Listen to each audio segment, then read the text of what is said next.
Ultimately, what we're talking about today is where is and how to use your leverage.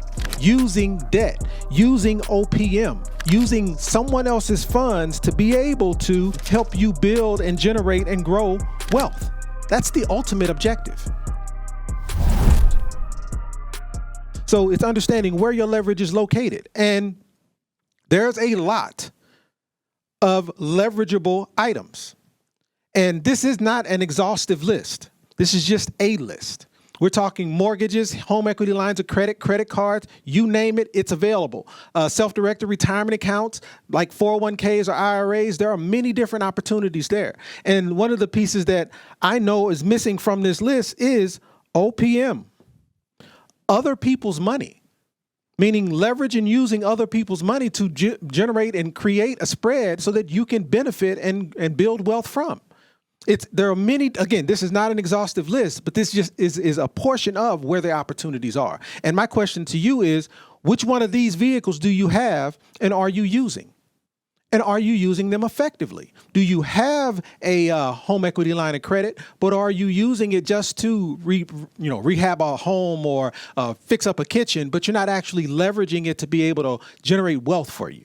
Because there's an opportunity to do so. So it's understanding where your leverage is located and ultimately paying very close attention to how all of these features work together. How a self-directed 401k rolls into velocity banking, which allows you to identify a properly designed home equity line of credit, which ultimately ends in velocity banking, understanding how to use your leverage. And so the first step, the first item is self-directed retirement accounts. This is something that we talk about often. I'm not going to spend a whole lot of time here, but you can use a self-directed IRA or a self-directed 401k to be able to invest in what you want. And that's when you want. That's how you want, meaning you don't just have to invest in mutual funds, stocks, and bonds. What about land? What about REITs? What are those items that you're able to invest in? How can you leverage your current retirement dollars to help generate and build wealth so that you can eventually fire your job or put yourself in a position to where you can generate more income? So what are you allowed to invest in? That list is, again, this is not what you're seeing here is not an exhaustive list. This is not everything.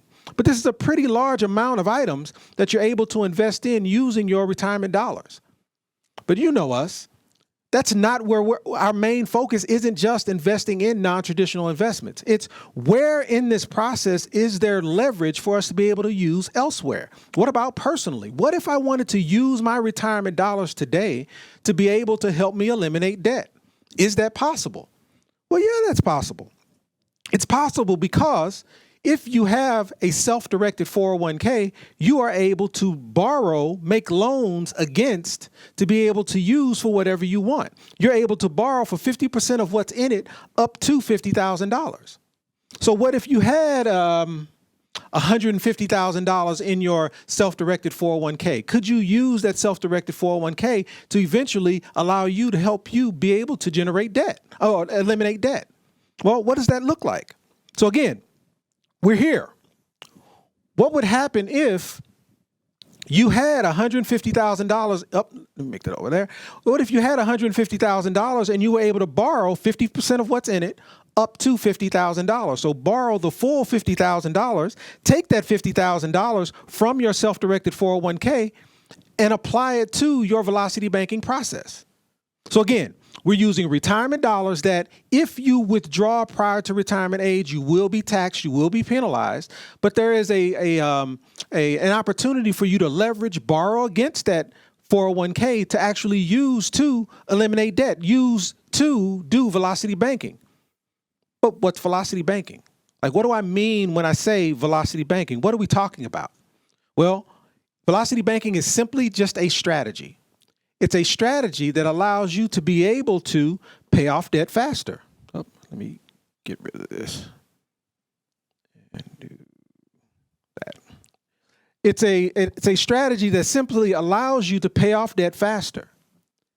And if you're paying off debt faster, if you're using leverage dollars to pay off debt faster, the objective is so that I'm no longer paying a significant amount of interest to the creditors that I may have this debt with. But the ultimate goal is that increase in cash flow. So what would it look like if you borrowed $50,000 from your self-directed 401k to do what? Pay off this debt. So again, take that $50,000, pay off debt faster, ultimately to increase your cash flow. Well, once you've increased your cash flow and you paid off this debt and you're doing velocity banking, because maybe the debt tool you use wasn't the one that you wanted. But in order to do velocity banking, you need a few things. Like we can't just jump automatically, take $50,000 from a self-directed 401k and now jump into velocity banking. You have to understand, again, the strategy. Velocity banking is just a strategy. What do you need?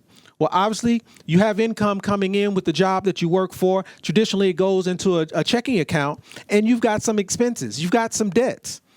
What we have to identify is what is that debt tool you're going to drive your income through so that you can ultimately increase your cash flow to be able to accomplish your goals.